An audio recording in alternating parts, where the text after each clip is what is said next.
몸둘 바를 모르겠습니다. 포항에서 왔고요. 가까웠으면 좀 자주 뵐 텐데 멀어서 자주 못 왔습니다. 제가 목사님 부름을 받고 안 온다 그러면 교만할 것 같고 또 오면 부담이 되고 그래서 참 많이 마음에 무거웠어요. 목사님을 처음 만난 건 CBS에 제가 어떻게 부름을 받아서 가니까 선배 목사님으로, 그래서 이사장님이 되시고 얼마나 제게 많은 사랑을 주셨는지, 그래서 제가 목사님한테 동생이라는 허락은 안 받았지만 제가 그냥 늘 조폭 아닌데 큰 형님으로, 왜냐하면 제 위에 형님이 한 분 계신데 목사거든요. 그래서 또 그 형님하고 격이 달라서 오늘 이렇게 부름받아 오면서 목사님 여기 눈물 흘릴 때 제가 함께 울지 못했고, 목사님 힘들어할 때 쫓아와서 한쪽 팔이라도 붙들어 드리셔야 되는데, 한참을 지난 후에 거름더미가 되어 있는 곳을 보고 또 옆에 천막 속에 십자가를 보고 제가 마음 한구석에 많은 아픔을 함께 조금이라도 가지려고 애를 썼어요. 입당할 때 쫓아와야 되는데 핑계 같지만 포항이 꽤 멉니다. 미쿡보다 더 멉니다. 그래서 늘 마음으로 그렇게 사모하는 마음이 있었는데 이 밤에 함께 만나서 너무 감사합니다. 어느 골동품 수집가가 자기가 찾는 골동품이 있었는데 소문을 듣다 하니까 어떤 마을에 그 골동품이 있다는 그런 소식을 들었어요. 그래서 열일을 제쳐놓고 그 마을을 찾아가서 하루 종일을 뒤졌는데도 전혀 자기가 찾는 골동품이 안 보이는 거예요. 그래서 허기진 배를 채우기 위해서 시골 조그마한 식당에서 식사를 주문해놓고 그런 밥을 기다리는 동안에 살펴보니까 대문 앞에 강아지 한 마리가 매여 있는데 그 강아지 밥그릇이 자기가 찾는 골동품이었던 거예요. 흥분된 마음으로 밥을 먹는 둥 마는 둥 하고 식당 주인을 부릅니다. 저 강아지가 마음에 드는데 좀 파라고. 이 거래라는 게 팔아 할 때 그냥 쉽게 팔면 되는데 식당 주인이 자꾸 고개를 갸우뚱 하면서 팔 내색을 안 보이는 거예요. 그래서 흥정을 하다 보니까 강아지 5마리 값을 주고 가까스로 그 강아지하고 흥정을 한 거죠. 그래서 강아지 목줄을 끌고 가는 신용을 하면서 주인한테 강아지 파는 김에 그 밥그릇도 좀 끼워달라고. 그랬더니 주인은 더 난색을 하면서 요즘 이상한 사람이 많다고. 아니 저 강아지 밥그릇을 탐내서 강아지를 지금 5마리째 팔았대요. 웃어야 될란지 그냥 지나가야 될란지. 이 골동품 수집가가 그 개밥그릇을 가져갔겠어요? 못 가져갔겠어요? 결국 못 가져간 거죠. 그러고는 생각밖에 개만 하나 끌고 오는 골동품 수집가의 그 모습을 한번 그려보시기 바랍니다. 뿐만 아니라 개밥그릇이 그렇게 소중한 줄 모르고 강아지 밥그릇을 두고 강아지를 5마리째 팔고 있는 시골 식당 주인을 한번 생각해 보시기를 바랍니다. 저는 먼저 말씀에 들어가기 전에 가치에 대한 여러분의 생각이 좀 새로워졌으면 좋겠어요. 가치. 그 가치를 알고 그 가치의 크기만큼 감격하고 그 가치의 크기만큼 뭔가 흥분된 마음을 가지고 사는 인생이 있는가 하면 남다른 비교할 수 없는 가치를 가졌음에도 불구하고 그 가치를 알지 못해서 뭔가 방황하며 시간, 세상, 세월을 허비하는 많은 사람들이 없지 않아 있다는 겁니다. 인간의 가치는 어디에 있을까요? 아마 키의 가치가 있다면 제가 꽤 가치가 나갈 겁니다. 좀 기럭지가 길잖아요. 어느 날 몸무게도 좀 생겨서 무게로 가치를 따진다면 저도 괜찮은 가치가 될 수 있을 거예요. 근데 이 세상에 사람의 키나 몸무게로 가치를 따지는 사람이 어디 있겠습니까? 사람이기 때문에 아니죠. 세상 사람들은 가방끈의 길이로 가치를 책정한다고 하지만 요즘 어지간하게 밥 먹고 살았다면 가방끈의 길이도 굵고 짧고 차이는 있겠지만 누가 그걸 가지고 자랑하는 사람 어디 있겠어요? 근데 하나님은 성경 말씀 속에 하나님이 보실 때 인간의 가치를 아주 쉽게 표현해 준 말씀들이 곳곳에 있어요.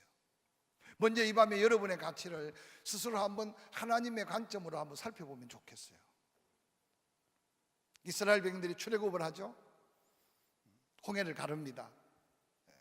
마라에서 썸물 짠물을 단물로 바꿔주시면서 하나님의 은혜를 경험해요. 한낮을 가다 보니까 하나님이 12우물과 70주의 종려나무 오아시스를 준비하고 그들이 잠시만 불평 원망을 멈췄더라도 아무도 먹으라는 사람 없는데도 성급하게 마신 그들 때문에 복통을 일으켜 죽는다고 원망 불평했지만 하나님은 모세를 통해서 그 마라에 쓰고 짠 물을 단물로 바꿔주셨어요. 근데 하나님의 인도함을 따라서 한나절을 갔더니 세상 거기 엘림이라는 하나님의 쉼터가 준비되어 있었던 거죠. 그리고 르비딤에서 그들이 생각 밖의 은혜를 덧입고 만나를 먹어가며 아말렉의 전투에서 삶의 승리의 비밀을 경험합니다. 그리고 시내산에서 1년여 동안 한 땅에 들어가서 그곳에 하나님의 적각 구리는 그 은혜를 누리고자 준비가 끝난 후에 하나님은 그 백성을 가까운 해안길이 있었지만 준비되지 않은 그들에게 두 번째 가까운 내륙으로 향하는 가데스 바니아라고 하는 오아시스에 그 백성을 불러 모았습니다.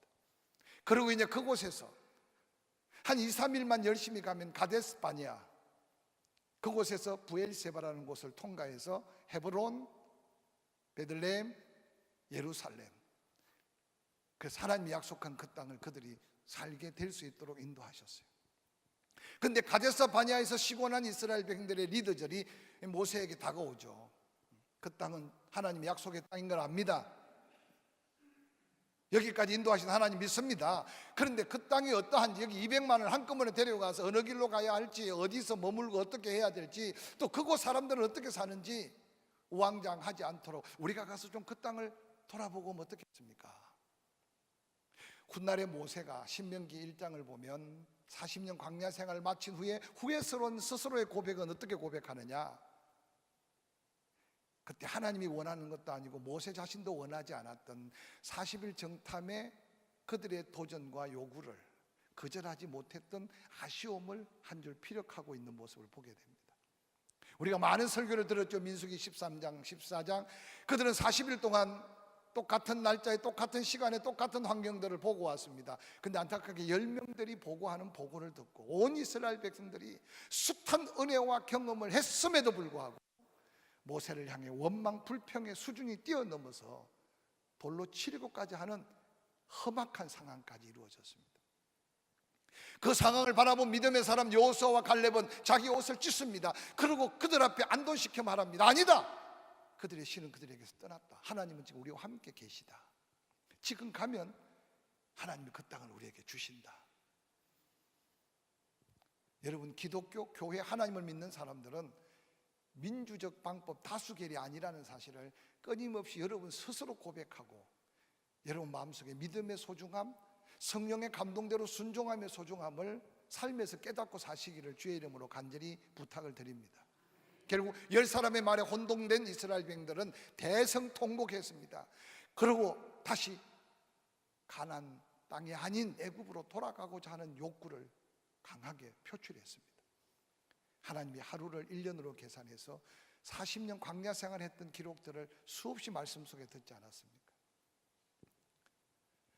하나님이 인간을 바라볼 때 인간의 가치를 다양한 모습으로 표현하고 있지만 저는 이 민수기 13장, 14장을 통해서 오늘 이 땅에 살아가는 사람들, 아니 그리스도 안에 있는 사람들도 이 두 가치관 속에 자기를 다시 한번 확인해야 돼요. 부정적인 사고 속에 사는 사람이 있어요.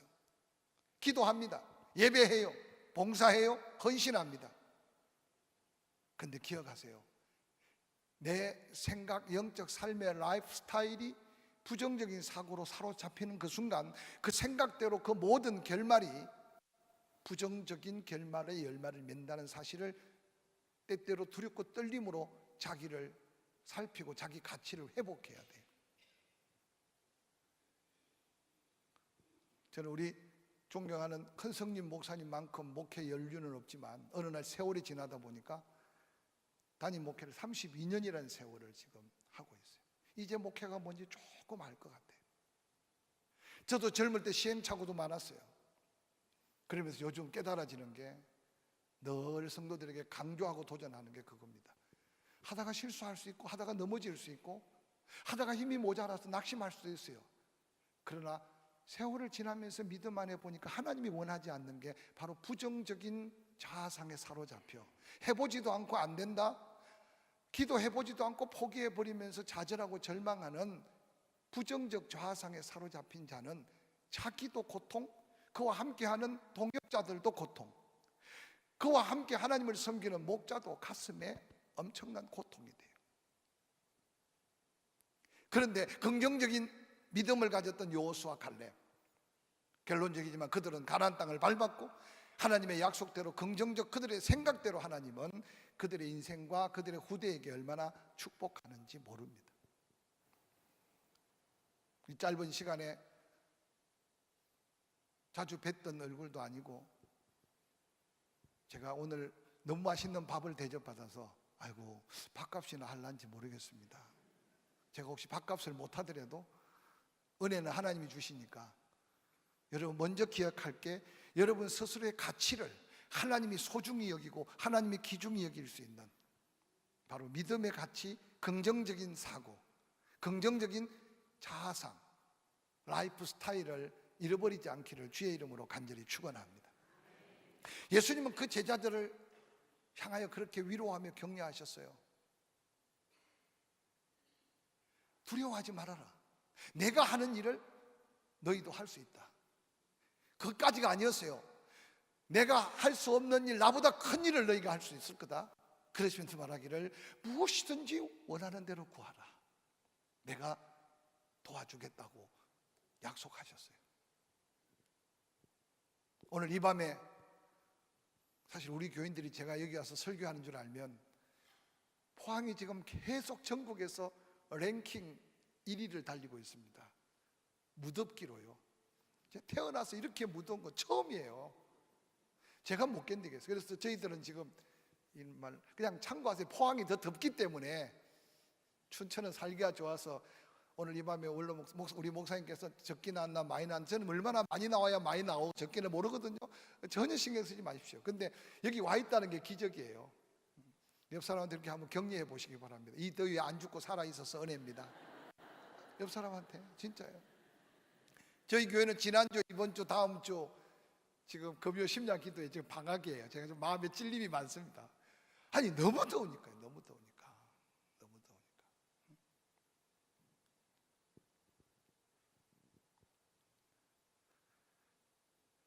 우리의 삶 속에서요, 어떤 자기 가치, 자기 모습을 잊어버리는 그 순간 얼마나 비참해지는지 몰라요.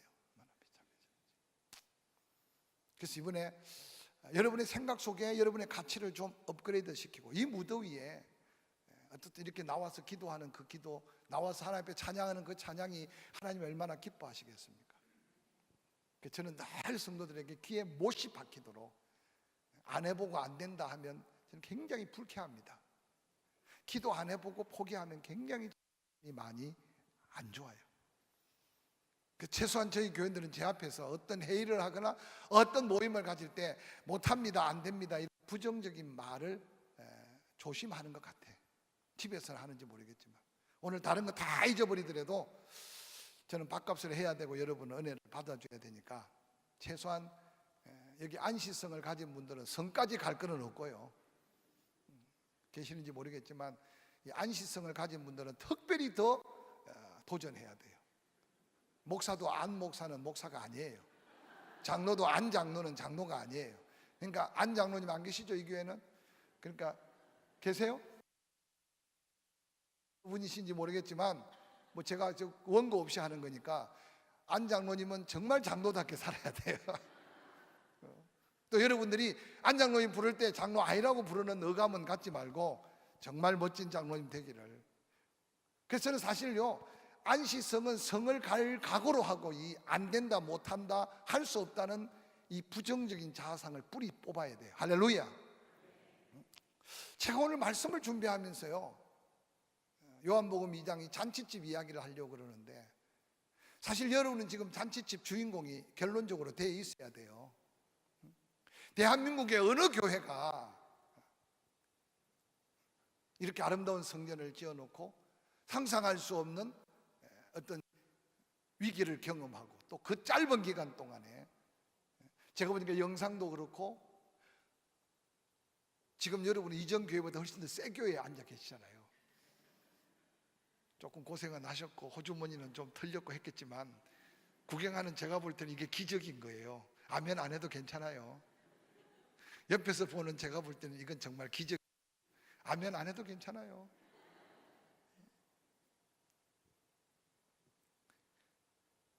할 수 없기 때문에 기도하라고 했고 내 힘으로 안 되기 때문에 주님께 의지하라고 했고, 할렐루야. 그래서 제가 이 말씀을 준비하면서 이미 잔치집일 텐데 괜히 본문을 잘못 생각했나 생각했지만 뭐 감동해서 주신 말씀이니까 이미 결론 내신 분이 있을 거예요. 아, 물이 포도주가 됐지. 그 결론 가지고 사실 분은 지금 가셔도 괜찮아요. 근데 이 말씀을 제가 어느 날 묵상하다가 목회를 하면서 늘 갈급한 게 사실은 부흥이에요. 부흥. 근데 저희 교회 포항을 혹시 아는 사람이 있는지 몰라도 옛 포항시청 바로 큰 길 하나 건너편에 저희 교회가 있어요. 이전에는 굉장히 좋은 자리였죠. 한 중심. 근데 어느 날 바깥으로 아파트를 지고 나가면서 저희 교회가 완전히 올드시티가 되었어요. 근데 저희 교회를 옮겨가려니까 제가 덩치는 큰데 간이 작아가지고 아무리 계산을 해도 안 맞는 거예요. 처음에는 좀 제가 젊은 나이에 갔을 때는 부흥이 됐는데 어느 날 10년이 지나고 12년이 되고 지금 제가 15년째 있는데 어느 날 부흥이 안 되는 거예요. 우리 교회 장로님이 만약에 저한테 와서 목사님 요즘 왜 이렇게 부흥이 안 됩니까? 그럼 저는 굉장히 위축될 텐데 그래도 다행히 한 15년 같이 살다 보니까 우리 교회 장로님들이 제 마음을 알아서 안 줘서 얼마나 감사한지. 근데 어느 날 제 마음속에 그 부담이 제게 그런 감동을 주시도록 하나님이 조 목사야 네 그릇이 그건 줄 알아라. 그런데 많은 교인이 오는 것도 기다리고 전도 부흥하는 것도 중요하지만 지금 네 교인들이 정말 행복하냐? 라고 묻는 거예요. 제가 그 감동 있는 성령의 메시지를 제 가슴 속에 담으면서 한 사람 한 사람을 살펴보기 시작했어요. 장로님 한 명 한 명 가정들 지금 17명이 장로님 계신데 정말 누가 물으면 행복하다고 말할 수 있을까? 열심히 땀 흘리며 수고하는 권사님들 한 가정 한 가정 그러면서 교인들을 이렇게 쭉 스크린을 해봤는데 제가 볼 때는 그런 대로 그냥 다른 교회보다는 행복한데 막 신바람 난 거는 아닌 것 같아요. 그래서 제가 어느 날 그때부터 설교의 방향을 바꿨습니다. 좋은 교회, 행복한 교회. 그래서 저희 교회 주님 오실 때까지 비전은 사랑과 행복이 넘치는 교회. 올해 저희 교회 표어는 풍성한 감사로 영혼을 살리는 교회. 여러분 행복하면 감사할 수밖에 없고 감사의 크기가 행복의 크기일 수 있음을 잊지 않으시길 바랍니다. 저는 여러분에게 묻고 싶어요. 춘천중앙감리교회 역사 자랑할 만하잖아요. 아멘 좀 크게 하세요. 우리 권호수 목사님 존경받는 목사님이세요. 아멘 소리가 좀 서운할 것 같아요 목사님. 아멘은 크게 할수록 좋은 거예요. 포항에 지진이 나가지고요 여러분 죽을 뻔한 경험이 있나요? 지진 5점대가 넘으면요 아 이러다가 죽는구나 라고 이렇게 죽을 수 있구나 하는 위기예요. 그게 한 번도 아니고 여진까지 와봐요. 그래서 제가 올해 기독교연합회를 하면서 회장을 하면서 교회가 어떤 피해를 입으면 아직 정부나 어떤 구호단체에서 전혀 도움이 없어요. 근데 의외로 교회가 많이 부서지고 깨어졌어요. 그래서 기도하고 하나님 그래도 한 1억만 모금이 되어서 좀 위로라도 됐으면 좋겠습니다 했는데, 세상에 목사님이 그때는 아직 교회가 다 완공도 되기 전인데 거금을 보내주셨어요. 포항 사람들이 쇼크 받았습니다. 제가 설명을 좀 더 멋있게 하긴 했어요. 정말로 정말 여러분, 오늘 이 밤에 내가 다니는 춘천중앙감리교회 역사적으로 자랑할 만하고 좋은 목사님 계시고, 또 그런 잿더미 속에서도 이렇게 아름다운 성전, 여러 가지 상황을 볼 때 좋은 교회, 정말 행복한 교회. 근데 여러분 지금 행복하냐라고 한번 질문해 보시고, 어떻든 그 좋은 교회, 행복한 교회, 여러분의 주인공이 되기를 소원하는 게 오늘 메시지의 중요한 키포인트입니다. 할렐루야. 지금 포항에 한 450개 교회가 있어요. 53만 도시라고 하는데 한 50만 좀 넘어요. 근데 요즘요, 큰 교회는 큰 교회대로, 작은 교회는 작은 교회대로, 제가 기도하면서 이 기독교 연합회 회장이라는 게 별건 아닌데도 거룩한 부담이 있어요. 근데 평안한 교회가 별로 없어요. 죄송하지만 혹시 포항에 친정인 사람 한번 물어보세요. 큰 교회는 큰 교회대로 목사를 못 구해가지고 세워놓으면 또 캔슬되고 미국에 찾아도 없고, 곳곳에 5,000명, 4,000명 모인다는 교회인데요, 여러분 큰 교회라고 해서 막 아무나 세울 수 없는, 어떤 교회는 또 사람이 왔는데도 막 거기에 뭔가 분파가 생겨서 너무너무 지금. 그럼 작은 교회는 그럼 행복할까? 아니에요. 경제적으로나 여러 가지 상황 속에. 그래서 늘 제가 자신만만하게 외치는 게, 그래도 포항 침례교회가 최고 행복하다. 아멘 안 해줘도 괜찮아요. 좀 아멘 크게 했으면 제가 설교를 좀 빨리 마치고 갈 뻔했는데, 제가 이렇게 자신만만하게 이야기하는 것은 허풍 뜨는 게 아니라, 그런 과정 속에서 끊임없이 행복에 대한 말씀, 그 말씀이 성도들에게 가감없이 전해지고, 성도들이 그걸 통해 행복감을 누리고, 그래서 행복해서 땀을 흘리고, 행복해서 눈물 흘리고, 행복해서 함께 섬겨가고, 그래서 어느 날 제가 마음속에 부담보다는 행복한 목회자가 됐다는 거예요. 할렐루야. 여러분 생각에 행복의 조건이 뭘까? 문제 없으면 행복할까요? 그래서 오늘 많은 사람들이 문제 앞에서 짓눌리고, 문제 앞에서 엎어지고, 문제 앞에서 좌절하고 절망해요. 오늘 본문에도요, 잔치집이에요. 이미 당시에 근동지역, 즉 이스라엘의 잔치는 일주일 동안 거의 잔치를 합니다. 마지막 날 혼례를 행해요. 근데 이 잔치 중간에 포도주가 떨어진 거예요. 포도주가 왜 떨어졌을까 생각해 보셨어요? 성경에 잔치에 대한 비유가 많이 나오잖아요. 어느 집에 잔치를 하거나 왕이 잔치를 하게 되면 하인들은 이미 잔치에 초대될 사람들을 미리 다 파악하고 잔치 전에 그들에게 다 기별합니다. 그럼 올 수 있느냐 없느냐, 그 숫자에 따라서 음식을 준비하고 잔치를 준비하죠. 제가 한 25년 전에 미국에 목회하러 갔는데요, 예배를 끝나고 나는데 교인들이 웅성웅성 모여 있는 거예요. 그래서 끼어가지고, 궁금하잖아요 여러분, 저는 간이 작았어요. 교인들이 한 7명 모여서 웅성거리면 내 욕하나 싶어가지고 궁금해가지고, 또 미국 사람들은 어떻게 말하나 궁금해가지고 갔더니 하는 말이, 어떤 권사님이 아들 결혼을 한대요. 근데 제가 그 권사님 이름을 좀 들어봤어요.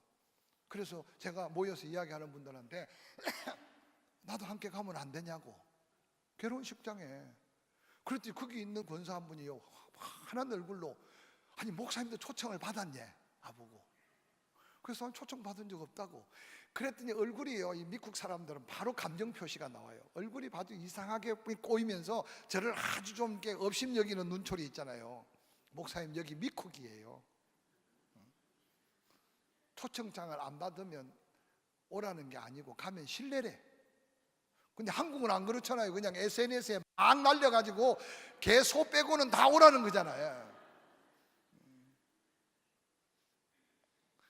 여러분 가나안의 아주 옛날이지만요, 그 유럽의 문화 속에 정확하게 초청한 사람들을 파악하고, 그리고 또 왕의 중요한 잔치는 초청을 했지만 잔치를 임박해서 다시 확인하잖아요.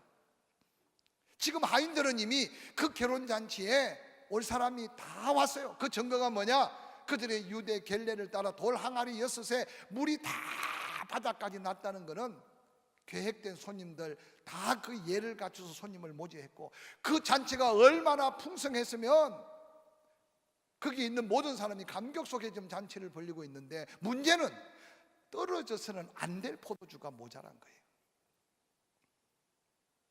그런데 그 잔치에 포도주가 모자란 사실을 가장 먼저 알고 있는 사람이 누구냐? 마리아였어요. 그래서 우리보다 머리 좋은 사람들이 왜 마리아가 제일 먼저 염려했을까? 그걸 또 연구해가지고 발표해냈는데, 우리가 쓰지 않는 외경 성경에는 그 잔치집이 마리아의 누이 집이라고 말하기도 하고, 구전에 내려오는 여러 가지 이야기 속에는 마리아와 아주 친밀한 관계 속에 있는 집의 잔치였다는 거죠. 그러니까 마리아가 그 잔치의 모든 음식을 다 관할했다고 볼 수 있는 게 본문의 내용입니다. 근데 마리아는 그 엄청난 잔치가 아직 끝나지도 않았는데 포도주가 떨어진 문제를 안고 그렇게 호들갑을 떨고 있지 않다는 거예요. 오늘날 말하면 왜, 누구 때문에, 무엇 때문에 이 문제가 생겼는지 분명히 문제의 원인은 그 자리에 있어요.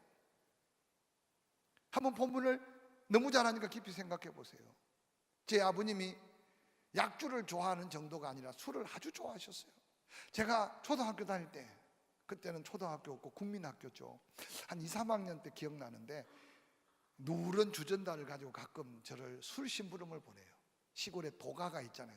막걸리밥 만드는데. 뭐 제가 그렇게 연식은 오래되지 않았지만 좀 가난하게 컸거든요.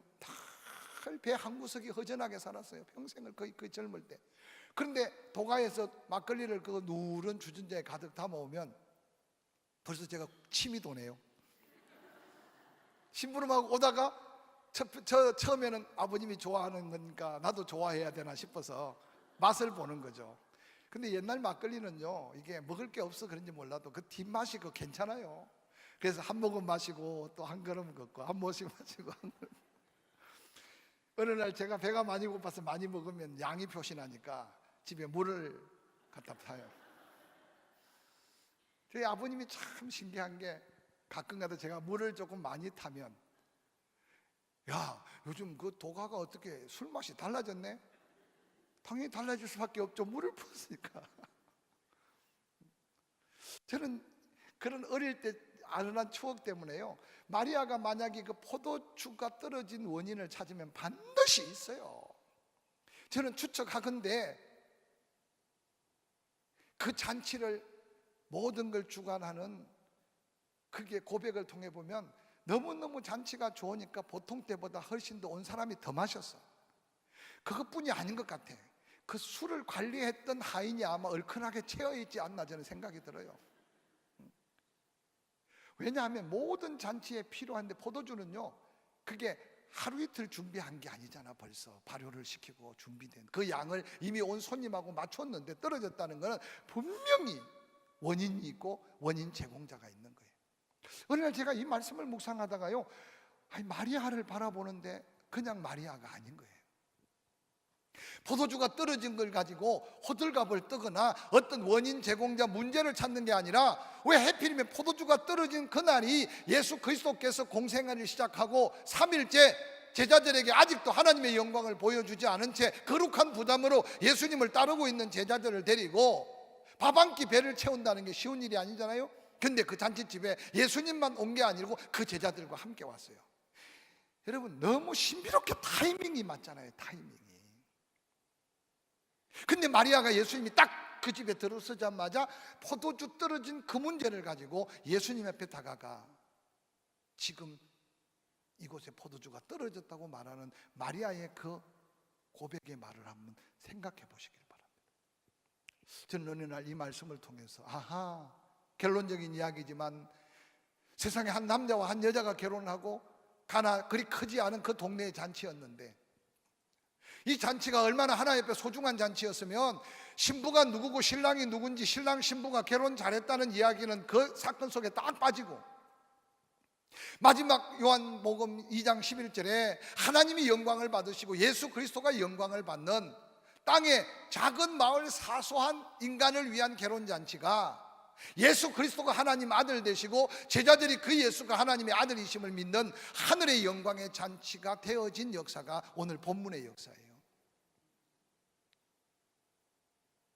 여러분은 단순하게 삶을 살고 누구나 다 다니는 교회를 다니고 또 오늘도 기도하고 또 다음 주일 되면 교회를 오겠지만 우리의 삶의 흔적 속에 내가 함께 믿음으로 꾸려 있는 우리의 가정이 기관 목장 때로는 우리의 어떤 소그룹들이 아니 춘천중앙감리교회라고 하는 거룩한 하나님의 무리들이 함께 모일 때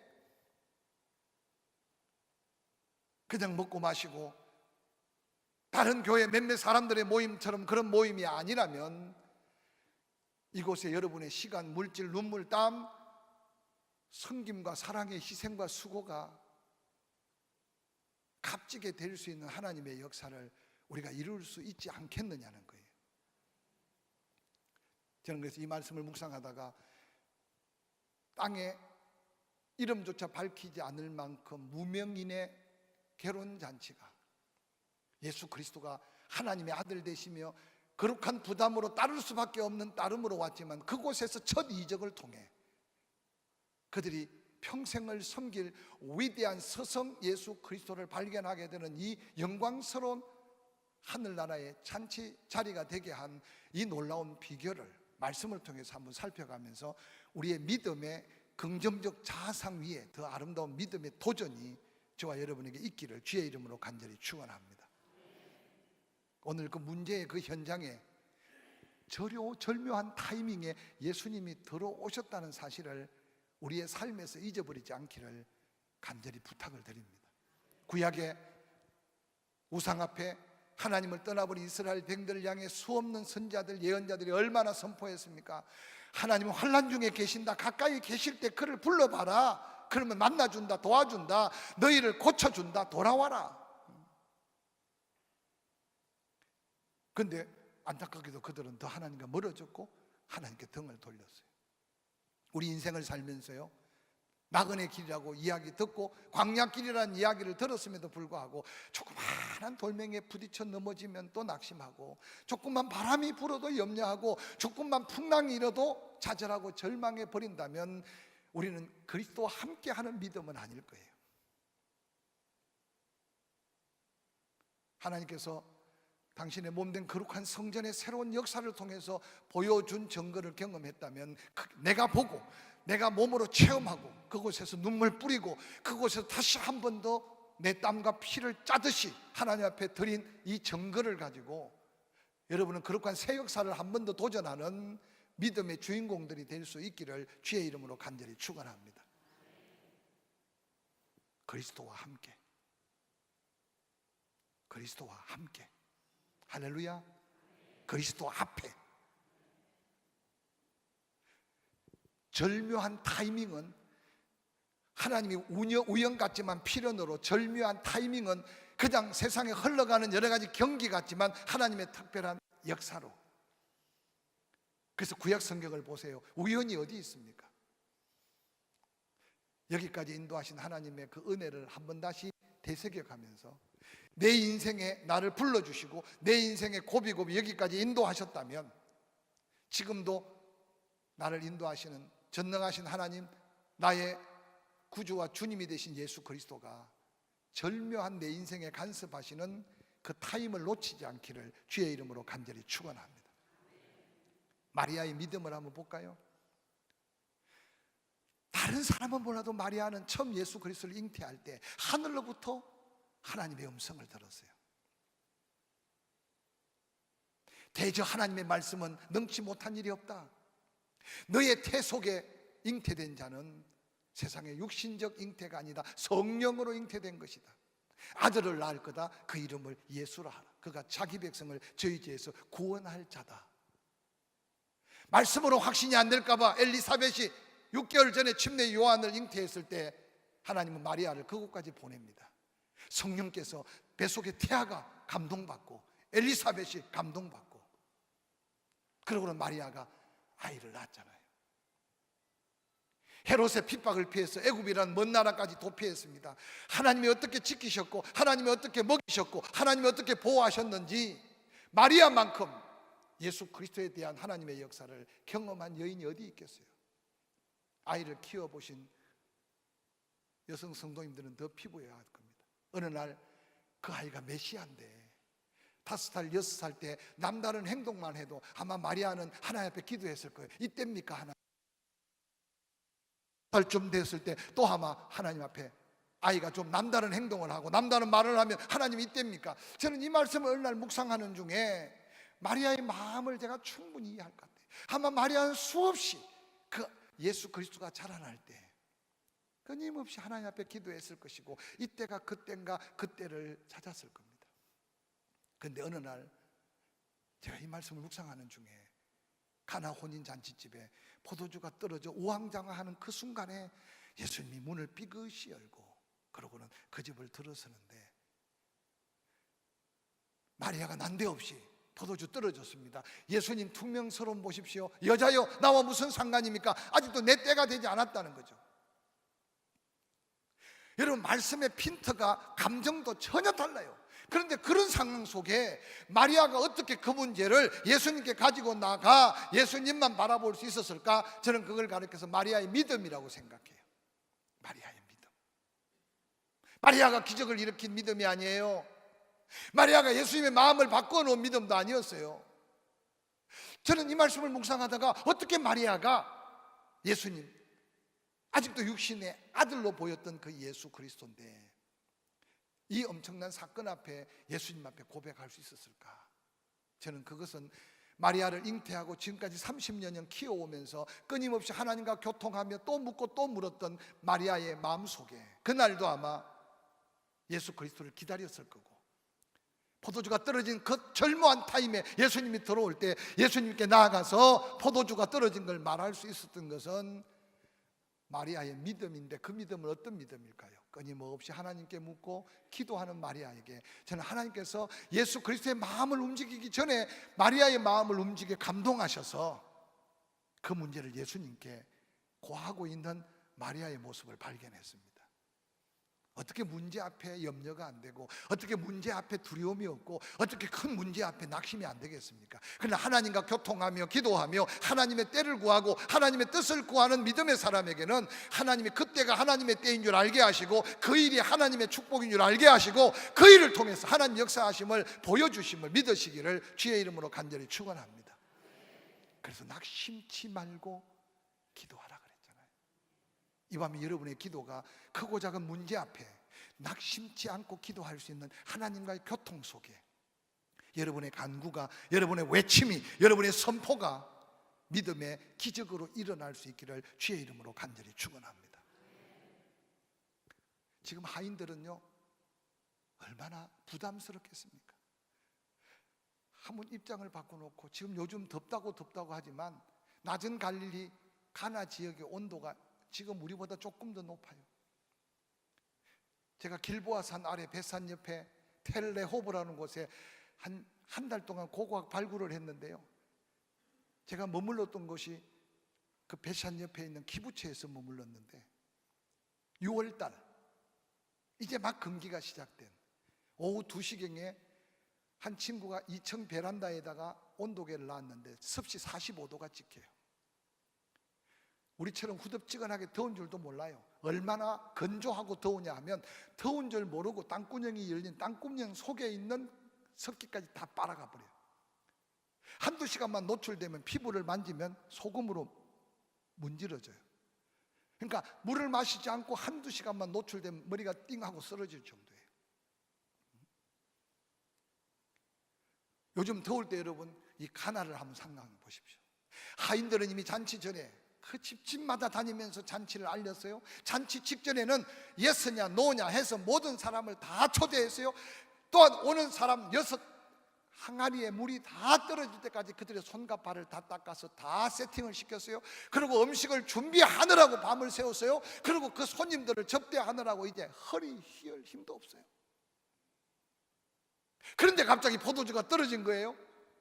모든 책임은 부담 아닌 부담으로 하인들 앞에 다 짊어지게 되었잖아요. 근데 오늘 마리아는요, 한마디도 누구 때문에 왜냐고 묻지 않는 믿음이 마리아의 믿음이었어요. 오늘 교회 안에 여러분 큰 문제가 교회가 어려워집니까? 사람이 죽고 살 만한 문제 때문에 상처를 받습니까? 아니에요. 말 한마디 때문에 때로는 어떤 사람은 너무 예민해서 눈치 때문에 나를 안 본대 그 사람이. 그래서 설교하면서 혹시 안 봤다 할까 봐 지금 봐주려고 애를 써요. 여러분 기억하세요. 마리아는 문제의 원인을 찾거나 문제의 책임자를 찾을 수 있지만 믿음의 사람은 문제의 원인을 찾는 게 아니라 문제의 해답을 가지고 하나님 앞에 나아간다는 사실을 기억하시길 바랍니다. 할렐루야. 멀리서 왔으니까 조금 더 길게 해도 되겠죠. 제가 천안에서 목회할 때인데요, 교육관이 있고 본당이 있고 그 교육관 위에 제 사무실이 있고 본당 옆에 사무실 위에 저희 사택이 조그맣게 있었어요. 사무실인데 갑자기 막 시끌벅적한 거예요. 김장을 하는 날인데 그 전날이 이제 다 절여놨고 이제 김장을 다 씻어서 오늘 양념하는 날이야. 한 20명 정도 여성 회원들이 큰 누른 그 다라에다가 고춧가루를 붓고 거기다 이제 뭐 양념을 범부르는데 이게 참 안타까운 게 좀 이게 목소리 큰 사람이 좀 문제더라고. 내가 목회해 보니까 춘천은 안 그러겠지만 그 좀 목소리 큰 권사가 어떻게 좀 바빠서 늦게 온 거야. 그럼 늦게 왔으면 이런 것까지 가르쳐 주는 강사는 없지만 좀 늦게 와서 미안한 마음 가지고 아이스크림을 사가지고 오고 그렇잖아요. 수고한다고 이야기하고 그러면 될 텐데 오자마자 고춧가루 버물러 놓은 그 통을 바라보면서 누가 이런다고. 이 소리는 남자의 소리입니다.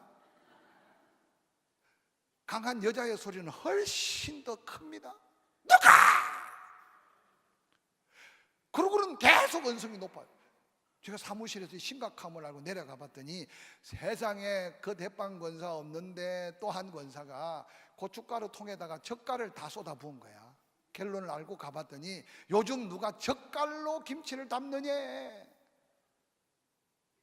춘천 사람들은 뭘로 김치 담아요?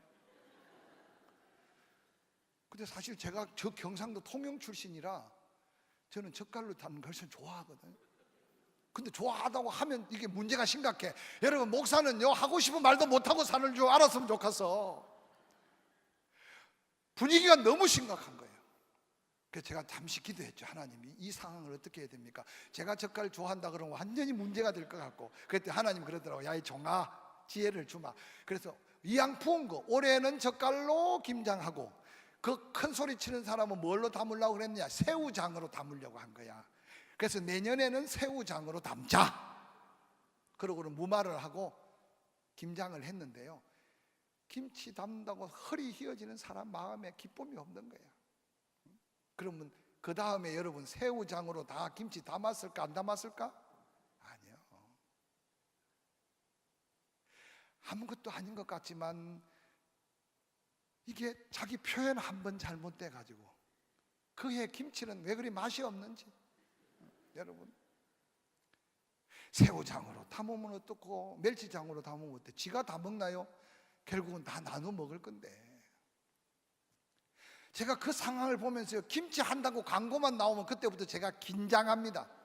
교인들은 김장하고 저는 긴장하고. 웃지 마요. 여기 그런 사람 혹시 있으면 오늘 밤 회개해야 돼.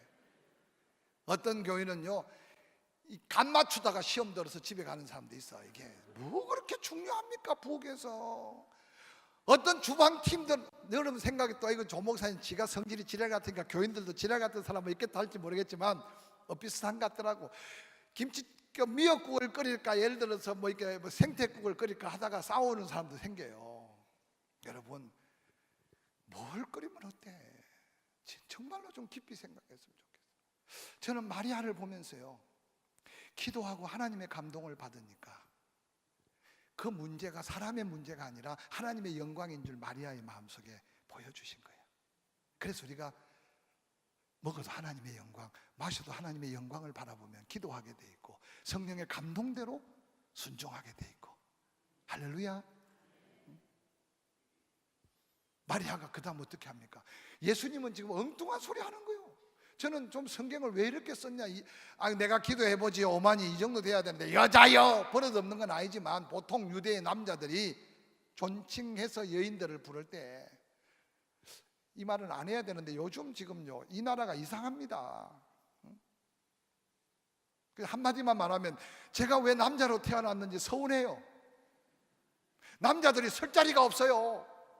제가 청와대 앞에 가서 남자들을 좀 존경해달라고 소리치고 싶어. 여기까지만 할게요. 그냥 그거는. 근데 오늘 예수님 보세요. 전혀 엉뚱한 대답을 하잖아요. 그런데 마리아는요 얼굴 표정 하나 안 바뀌고 집에 가서 또 얼굴 표정이 어디 나오느냐 살펴보지 말고 제가 볼 때 그러고는 하인들을 쭉 불러 세워서 인자한 말로, 경상도 권사 같으면요 야 이놈 새끼들아 너희들 때문에 지금 난장판 됐다. 예수님이 해결하면 다행이고 안 해결 못하면 이번 잔치 끝장이다. 막 이 경상도 사람들은 좀 세요. 다 망했다 막 망했다 막. 아마 춘천에서 불났어 그렇지 우리 포항에서 불났으면 아이고 목사님 다 끝나십니다. 다 망했습니다 뭐. 진짜요. 근데 이 마리아는요 충청도 사람도 아니고 경상도 사람도 아니고 이스라엘 사람이라 예수님의 어머니라 하인, 여러분 목사는요 예민하게 보잖아요. 그 본문을 보면요 하인들을 쭉 둘러세웠어요. 여러분은 그냥 봤겠지만 저는 그 하인들의 얼굴들이 좀 크로줍이 돼요. 땀이 범벅이 되고 몸은 파김치가 되고 힘들고 어려운 고통을 마리아는 알고 있었던 거야. 그리고 뭐라고 말합니까? 예수님이 무슨 말씀을 하든지 그대로 해라. 할렐루야. 근데 여러분 성경을 읽으면 너무 재미있는 게 마리아가 조용히 그 말이 끝나는 그 순간 예수님이 딱 받아서, 저는 이해가 안 되더라고요. 처음에는 지금 포도주 담았던 통도 다 비어 있어요. 이해가 되죠? 포도주가 떨어졌으니까. 상식적이면 포도주 떨어진 항아리에 물을 부어야 거기 남아있는 찌꺼러지라도 뭔가 발효가 돼서 포도주 비슷한 맛이라도 날 거 아니에요. 근데 예수님은 지금 포도주 떨어진 통이 아니라 손 닦고 발 닦는 결례를 행하는 그 돌 항아리에 물을 부으라는 거예요. 근데 더 재미있는 거는요, 그렇게 피곤하고 지치고 몸부림쳤던 하인들이 한마디 말이 없이 왜냐고 묻지 않았어요. 왜냐고. 마음판에 좀 새겨놓으세요. 기도할 때는 하나님께 왜냐고 묻더라도 교회가 뭔가 결정하고 하나님의 사명자들이 기도하고 뭔가 하나님 말씀을 받을 때 여러분 캐션 갖지 마세요. 책임이 여러분에게 있는 게 아니라 주의 종들은 그 책임까지 안고 기도하다가 결정하고 도전하고 나아간다는 게 믿어지면 왜냐는 말은 우리가 할 말이 아니야. 좀 아멘 좀 해줬으면 넘어갈 것 같아. 다음으로 여러분 아멘을 안 하면 이해가 안 되는 줄 알고 제가 또 설명을 해야 돼. 설교가 길어지는 것은 전부 여러분 책임이에요. 목사님이 여기서 재워준다고 하는데도 제가 우리 교인들한테 점수 달라고 지금 밤에 가려고 보조 기사까지 데리고 왔어요. 가야 돼요. 그러니까 아멘 좀 하고 빨리 가게, 좀 진도 좀 나갑시다. 할렐루야. 사람을 갈세해도 담임 목사님 설교하면 아멘 크게 하고 외부 강사가 오면 아멘하고 이러면 안 돼요. 한번 생각해 보세요. 마리아의 그 말에 아무도, 예수님이 물을 부으라고 하는데도 한 사람, 요즘 같으면 똑똑한 똑집사나 잘난 잘집사 같으면요, 아니 지금 포도주가 떨어졌는데 왜 물입니까? 라고도 할 수 있고, 아니 그 통은 지금 발 닦는 통입니다 라고도 할 수 있고, 아니 포도주 뭐 기적을 행할 겁니까? 그러면 포도주 항아리에 지금 비어있는데 거기다 물을 붓죠? 전혀 없잖아요. 여러분 말씀 속에 우리에게 주시는 하나님의 거룩한 부담을 믿음으로 좀 느껴야 돼요. 할렐루야. 하인들은 물을 부으라는 그 순간 어디 예수님이 악어까지 눌러서 채우라는 말이 어디 있어요. 그런데 하인들은 지금요 거룩한 부담을 가지고 물을 깃기 시작해요. 여러분 이 가나 지역은요 그렇게 물이 흔한 지역이 아니에요. 운물에 물을 긴데 보통 30m 정도 내려가야 물이 나오는 수질이 있어요. 그 물도 여러분 많은 물이 아니에요. 요즘 같으면 수도 꼭지 열어서 호수 대놓으면 금방 차겠지만 그 돌 항아리, 지금도 가나의 기념교회 가면 그 돌 항아리 6 중에 5개는 나쁜 놈들이 다 훔쳐가고 하나가 남아있어요. 안 내경이 한 60cm, 깊이가 한 70cm 돼요.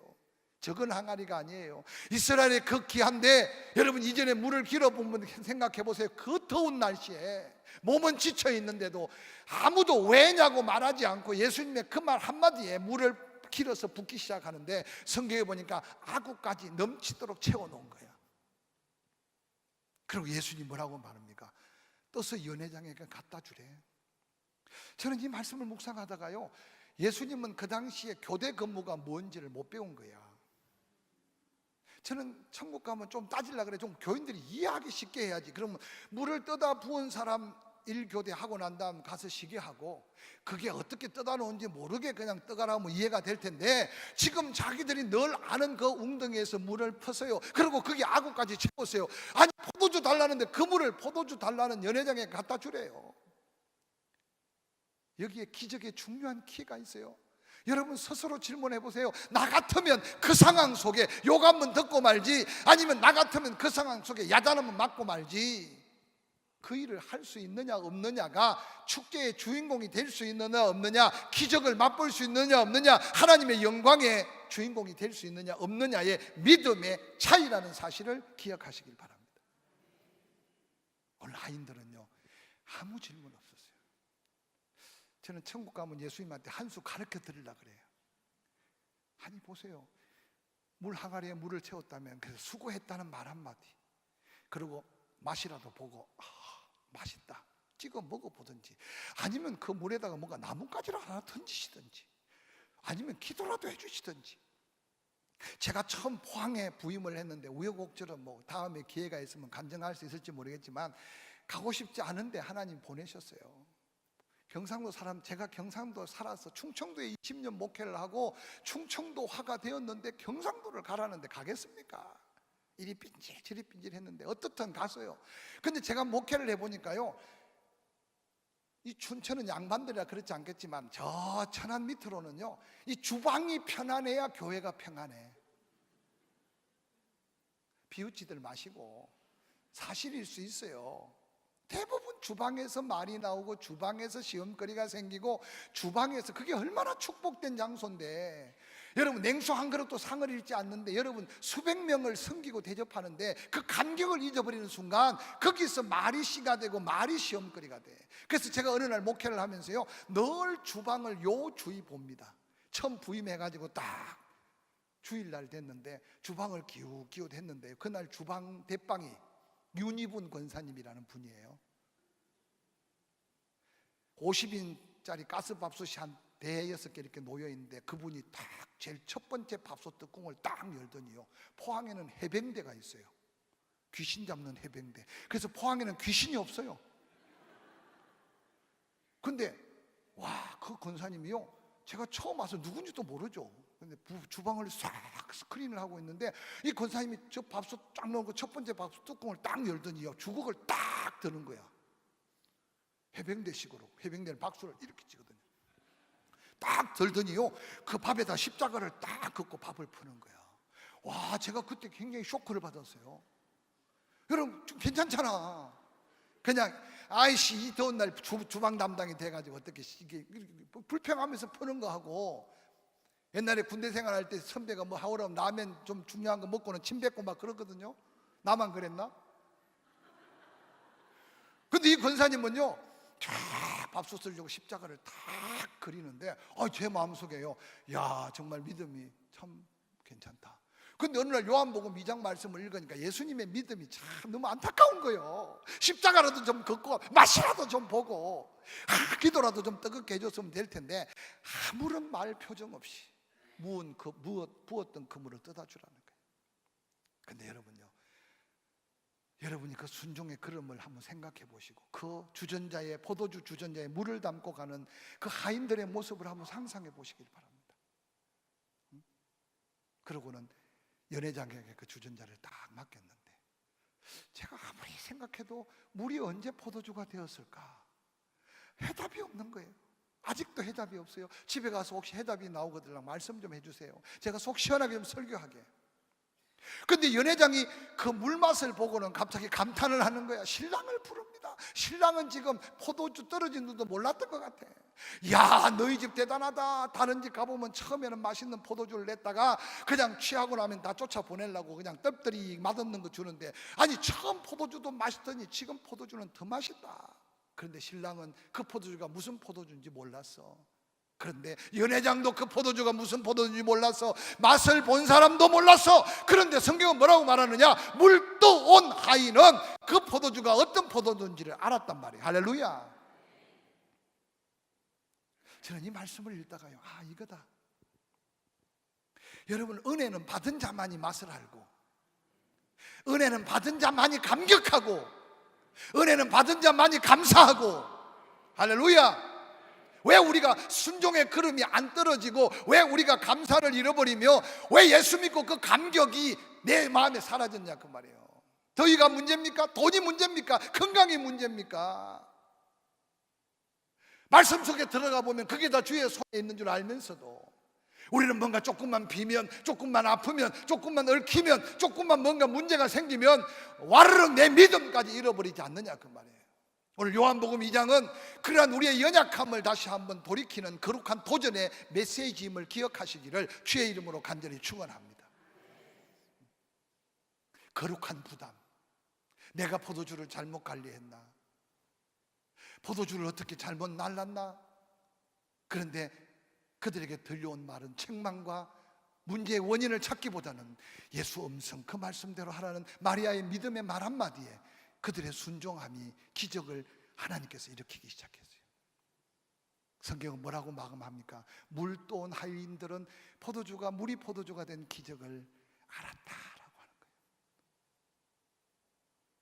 여러분, 엄청난 위기와 엄청난 절망감과 좌절감, 우리 장로님들 더 했겠고 여러분보다 더한 것은 아마 존경하는 우리 권호수 목사님이었을 것 같아. 혹시 얼마나 울었을지 한번 생각해 보셨어요? 제가 그 소식을 듣고 내 눈시울이 적셔지고 눈물이 흘렀는데, 그 성전이 어떤 성전입니까? 천막 속에서 얼마나 무거운 마음으로 하나님 앞에 십자가를 졌을지 한번 생각해 보시기 바랍니다.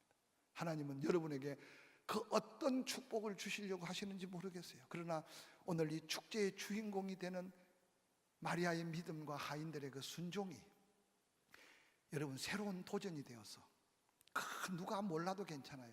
여러분은 알잖아요. 그 감격 속에서 성전을 밟으면, 제가 그래서 저문으로 들어오면서요 가슴 벅찬 감격이. 왜냐하면 제가 처음 이사장님 교회를 방문해서 제가 영상을 다 찍었거든. 너무 아름다워서.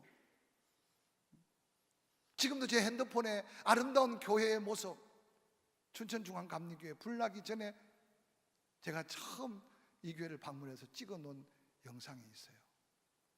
근데 와보니까 색깔도 더 고상해지고 더 은은해지고, 영상도 이런 영상 춘천에는 없는 영상인데, 저만 흥분받고 가는 사람 되지 않고 구경꾼만 흥분하는 교회가 아니라 여러분 마음껏 보이지 않게 순종한 걸음걸음에 하나님이 역사한 그 흔적을 더한 하나님의 축복으로 이어가는 믿음 되기를 주의 이름으로 간절히 축원합니다. 그래서 요한복음 2장 11절에 하나님의 영광을 드러내는 천국 잔치가 되었어요. 이제 새로운 영혼들, 이전에 그 믿음의 비밀을 모르는 사람, 여러분의 입의 고백과 간정이 요한복음 2장처럼 물이 포도주가 되는 기적같이 우리가 앉은 자리, 선 자리, 우리의 가정들, 삶의 자리, 사업장 하는 모든 일에 이런 변화의 기적, 새로운 축복의 기적의 고백들이 되기를 주의 이름으로 간절히 축원합니다. 마지막 찬송 하나를 부르고 함께 기도하려고 합니다. 제가 한 20년 전에 제 모교 대전 침례신학대학 전교생이 모이는 채플에 설교 요청을 받았어요.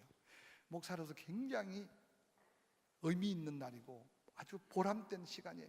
총장님부터 제 설교를 가르쳤던 교수님들이 절비하게, 그래서 칼을 갈고 또 갈고 그러고는 갔어요. 아침이 됐는데 예배를 담당하는 학생처장이, 목사님 딱 20분만 설교해야 됩니다. 목사님 설교가 길어지면 학생들이 다음 수업에 들어가는 학생들이 밥을 못 먹습니다. 아니 내가 깃들핀 사람인데 두 번, 세 번 그래서 알았다 20분만 하마. 그리고 또 주여 시간 지키게 해 주옵소서. 이 밤도 제가 시간 지키게 해 주옵소서 하고 섰어요. 제가 앉아있는데 아니 사회 보는 사람이 너저를 구레하게 말이 왜 그리 많은지. 그래 내가 속으로 나는 20분만 할 때니까 네가 짧게 해라. 말은 못하고 그렇게 하고 있는데 이제 찬송 하나 부르고 기도하고 특송 순서예요. 근데 여러분 앞으로 특송하면요 음악회가 아니거들랑 1절하고 간주하고 4절 이렇게 하세요. 그런데 순서를 소개했는데 아니 사람이 안 나타나는 거예요. 그래서 제가 속으로 하나님 내가 오늘 메인 스피커인데 아니 특송하는 사람 빨리 나와서 하게 해주십시오. 시간은 자꾸 갑니다. 그런데 나중에 보니까 누가 젊은 사람 한 3명이 휠체어를 끌어다가 강단에 올리는 거야. 저희 모교가요 각 장소는 크지만 그런 장애인들이 오도록 피니시설이 안 돼 있어. 그래서 내가 속으로 휠체어를 타고 왔으니 늦었구나. 그리고 이제는 노래하겠다 그랬는데 아니 휠체어를 타고 이 가운데 또 앉았으면 자꾸 또 문 쪽으로 쳐다보는 거예요. 그래서 내 속으로 그냥 노래하고 가셔. 근데 한참 있으니까 또 한 대가 오는 거예요. 휠체어가 몇 대가 온 줄 알아요? 8대. 아니 내 마음이 얼마나 불편하든지 이 불편하다는 말은 아주 고상한 단어고 막 신경질이 나기 시작하는 거예요. 왜 이런 특송자를 불러가지고 이제 예배 설교 시간도 자꾸 8명이 다 세팅이 됐어요. 그래도 내가 여유 있는 모습으로 1절하고 간주하고 4절하고 내려가세요. 그런데 또 마이크를 달래. 그 마이크를 잡았는데요 아니 노래를 안 하고 간증을 하는 거야.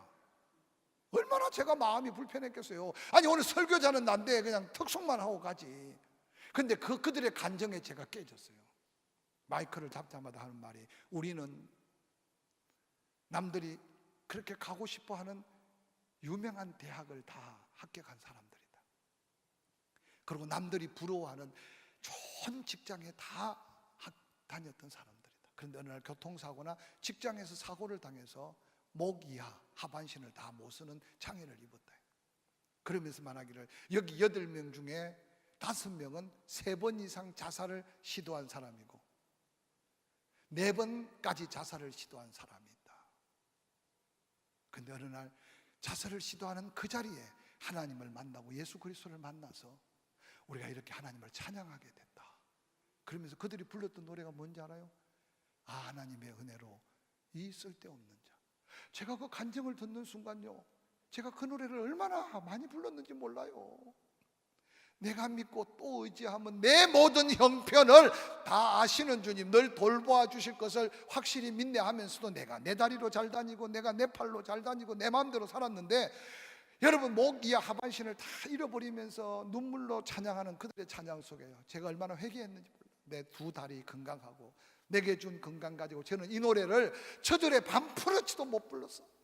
지금도 제가 이 찬송을 부를 때마다요 힘주어 부르면서 고백하는 것은 그때 그 8명의 얼굴이 잊혀지지 않아요. 오늘 말씀을 마무리하면서 이 찬송을 부르려고 그래요. 혹시 여러분 장애가 있더라도 그 속에서 감사를 찾으세요.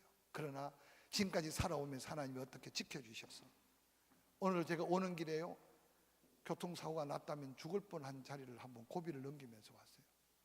고속도로를 달리다 보면 때때로 이러다가 죽겠구나 하는 위기를 만날 때도 많잖아요. 근데 아무 일 없이 시간 맞춰 왔어요. 저는 이 찬송을 부를 때 내 모든 형편을 다 잘 아시는 주님, 내 가정 형편, 사랑하는 춘천중앙 감리교회 우리 교회 형편을 하시는 주님, 여기까지. 그래서 한번 이 고백이요 우리의 마지막 헌신의 고백이 되었으면 좋겠어요. 내 눈 하나가 필요합니까? 내 간 하나가 필요합니까? 하나님, 내 모든 형편을 아시는 주님께 한번 찬양해 볼까요?